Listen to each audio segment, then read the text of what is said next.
Hey guys, I'm going to do another quick start guide video. Power this guy on. So we're going to go to Project and New, Reset, 44 because I want to use built-in effects, Execute. First thing I do, Tools, Metronome, set this guy up, and Tune Guitar. First we got to make the channel active. Move some knobs because it's a new project so it knows where the levels are. Then I select my effects. Usually I start with distortion 3. Then from here you can just play around and make a tune just on guitar if you want. But normally I would go in and pick a beat to assign just to jam with.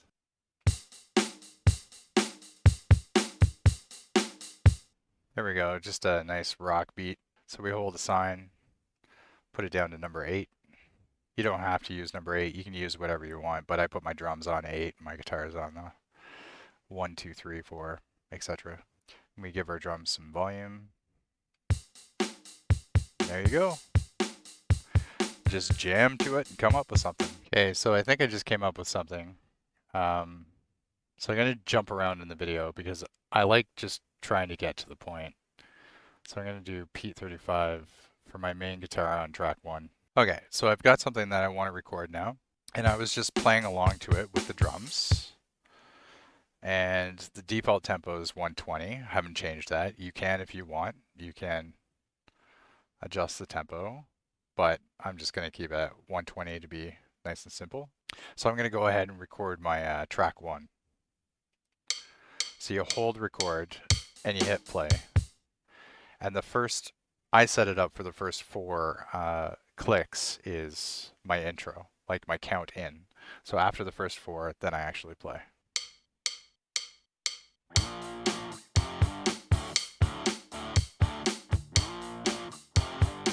So what helps give that away too is the drums will start after the 4th.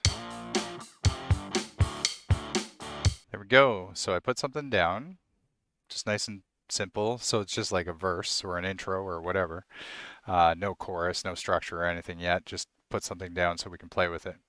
Now I'm going to arm track 2, disable track 1, give it some volume, add a second guitar.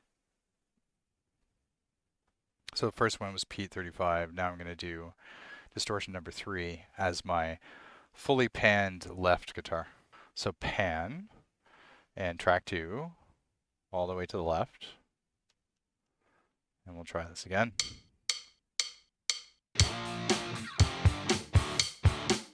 All right, so I put that down and gonna pan track 3 all the way to the right.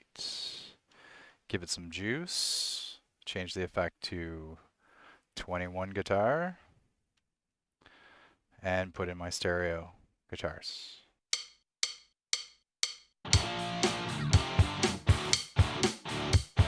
All right, so now I have my stereo guitars in there. Using 3 tracks, 1 drum beat. Take this opportunity to say, let me know what you want to see for videos in the comments. Since I have kind of a setup now, I can go ahead and make some videos. So if anybody's interested in seeing specifics on something, let me know in the comments and maybe I'll make videos for that pretty soon. Thanks. But yeah, I'll play the whole tune, whatever we come up with right now. I haven't rehearsed anything. I'm just doing this on the fly.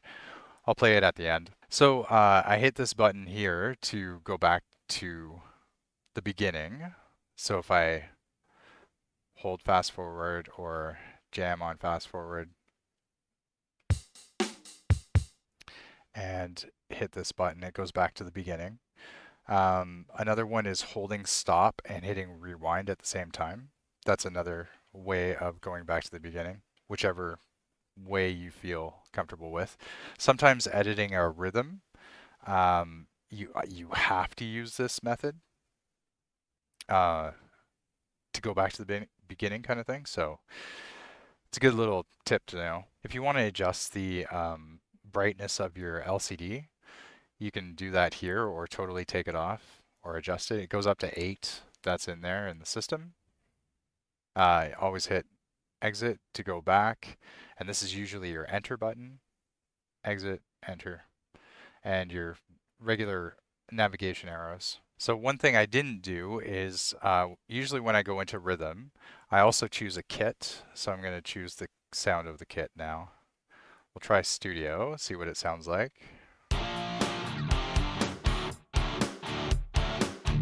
That's pretty good. And I'm just going to try my other kit that I like to use, which is Funk.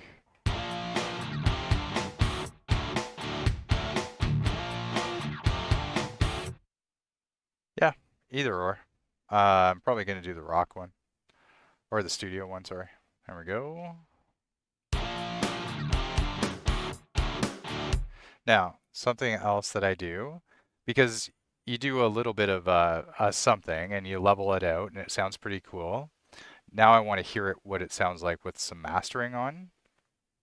So I'm going to change this to mastering. And you have to go down to input and make sure it's on master. Now this is going to be naturally louder, so be ready for your master volume.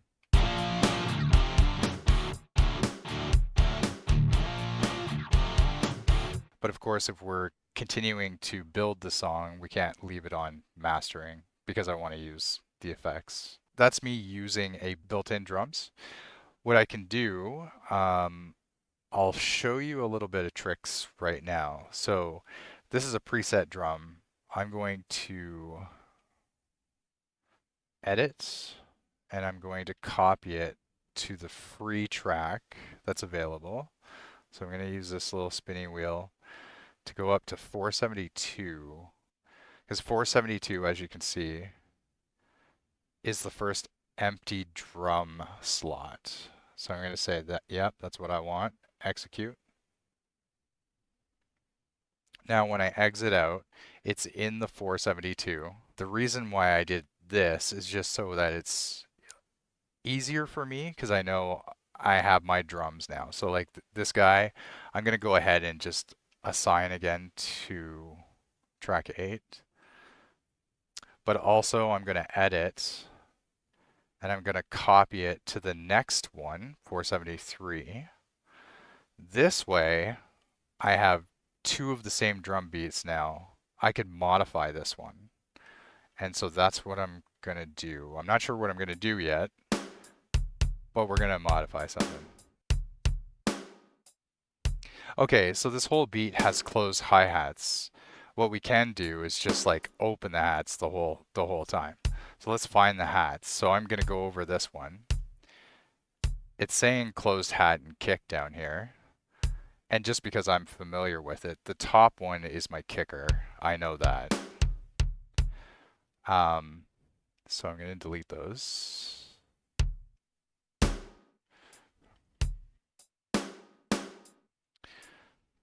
So you find the hats. Basically, just go and press enter on an open space, and that's a hat. So you know you're on the hat line. And now I'm going to probably delete all the hats. So this drum beat is set up for 2 bars. And so we have to delete all the hats for 2 bars. So now I'm going to find the open hi-hat, which happens to be the one right below it. So that's good. If you really don't know where to find something, you could choose a blank column and then just press like the right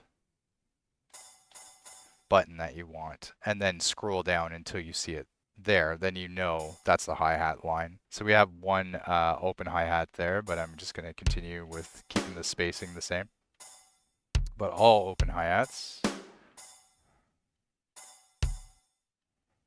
Okay, that's good. Now I'm going to stop to get out of recording and editing the drum.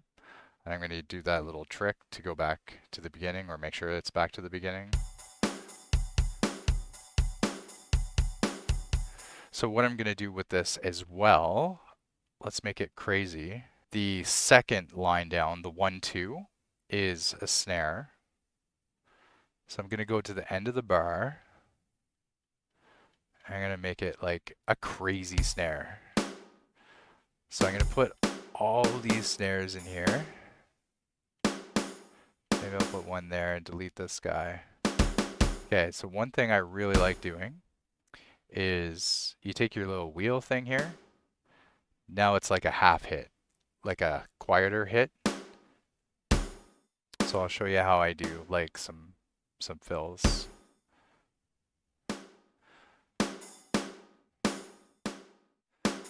Might do that. Let's hear what this sounds like. Holy. All right. So now I'm going to assign this to track 7. Now, as soon as you add multiple drums, this machine can't play them all at the same time. The sound of certain drums like just fade out and it sounds weird and it's all messed up. So as soon as you're at this point when you're trying to add more drums and you want to add more drums, you have to start using the track sequencer. So now I won't have any drums because we have to put the drums in the track sequence. No drums. To go into the track sequencer, we're going to go to track.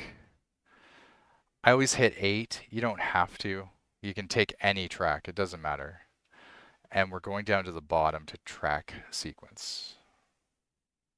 Now I'm going to scroll down to the bottom because you can see that it's 1 through 8 on the left-hand side, and 8 is where my drums are. So the first little bit, let's see, we'll hit record.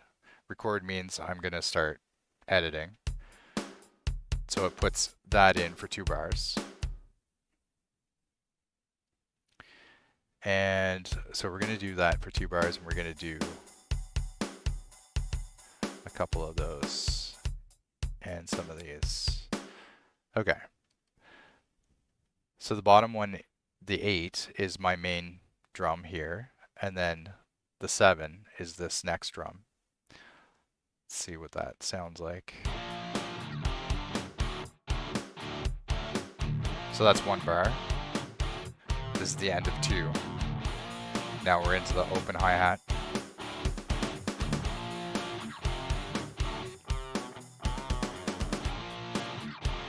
Back to the closed hi-hat.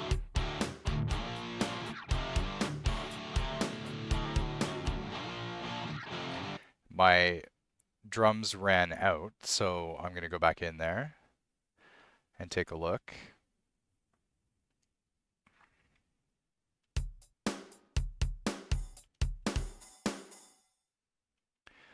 So I just added in some drums, rewinded a little bit just so I can continue listening.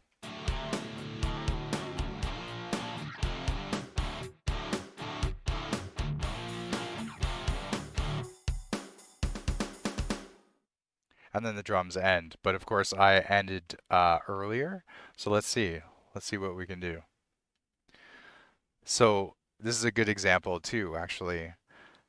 Because most beats by default are about 2 bars, now I can hit record and I can clip off the end of that by just hitting delete. So now it's just like 1 bar.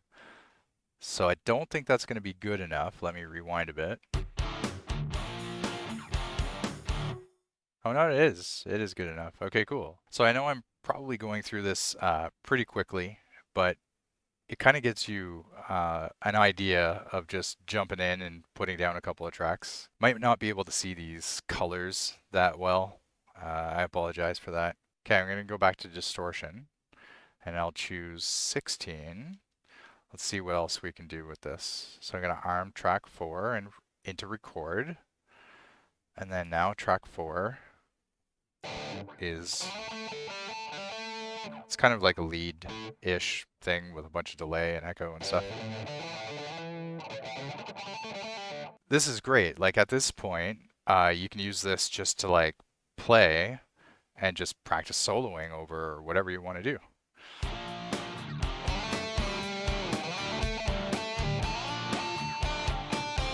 Okay, so I just recorded something that I didn't like. It was whatever. So let's use this as an example that I want to get rid of that track now. So I'm going to go track and I'm going to select 4, which is my lead that I've been playing around with.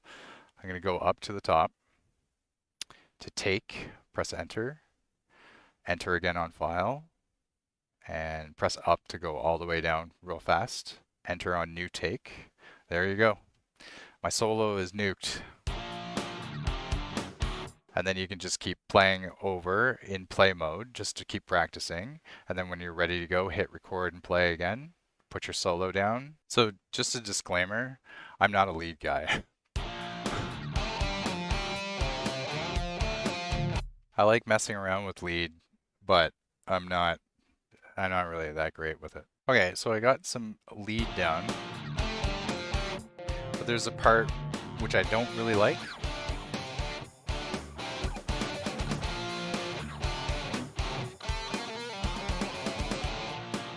So what I can do is mark an area. So I'm going to mark this so I can easily get to it. So if I accidentally go back to the song or the first of the song, I can hit fast forward once and it goes right to where I left off. So I want to blank out that whatever I did. So it's going to be touchy right here. I'm going to hit play and record, but don't record anything.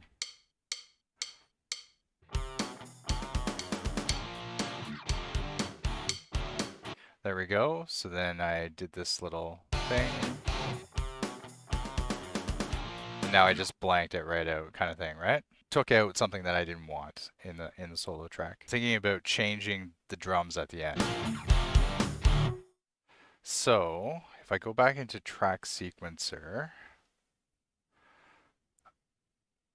I'm going to show you a little bit more drum editing. So we basically want to delete that part right there. And I'm going to want to add another drum track. So now I don't have an ending here. Let's see. Bam, bam, bam. So that part right there needs drums, right? So we're going to go rhythm. We're going to go to the next empty spot of 474 and I'm going to edit. Go up to the top and I want the bar length only 1. So this is going to be tricky. So I kind of want to bum, bum. I'm just trying to get the kickers in place where I think the timing is. And this is probably going to be way off, but that's okay. That's okay. So you get a couple of kickers in there just to give you an idea. So I'm going to take this and assign it to track 6. I'm going to back out, give track 6 some volume. I'm going to go into my track sequencer, go down to the bottom, find my song. There it is, and hit record, press enter once. That's my kickers. Now it's probably going to sound horrible, but that's all part of it. You're just going to listen to it and try to feel it out and figure out where to build the drums. Okay. So that 27 mark, I'm going to add another mark so I can go to it really fast. We have our 0, our 13, and our 27. So it's like my first ones are bang on. You know what? I'm going to try this. Then I'm going to try hitting both toms. I just want to make sure the volume's loud.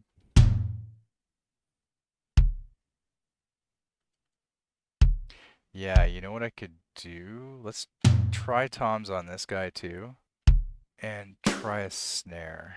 So the thing with this is, it's your creativity. There's nothing wrong. Like you can just keep doing this until it sounds good, right?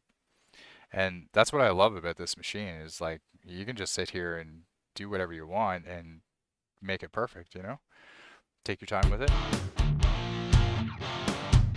This is why marking is really good because I just went in there, edited, changed some stuff, whipped back out, went back to my marker, and then I can listen to it. So it's nice and quick once you get in the rhythm of it. No, that's perfect. So cool. Once you get your main song down, I keep it in the mastering mode so I can adjust levels and adjust drums and stuff because then we're just tracking drums. Have the record button on master, and this means I'm just going to disarm my guitar. This means when I hit play and record, it's going to record a master. Now I'm going to master it out for real. So you would find your master level, you'd play it, find your levels, find where you want everything, then you would record and play and record out your master.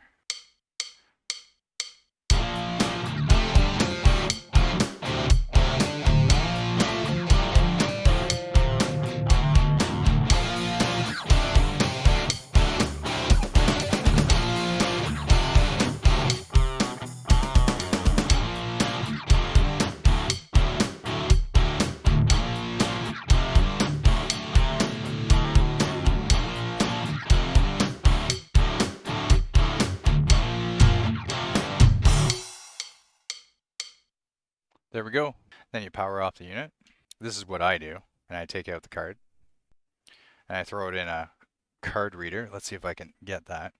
Throw it in a card reader, throw it into my computer, and then run it through some other masters. And that's it. Throw it back in, turn it on, record more.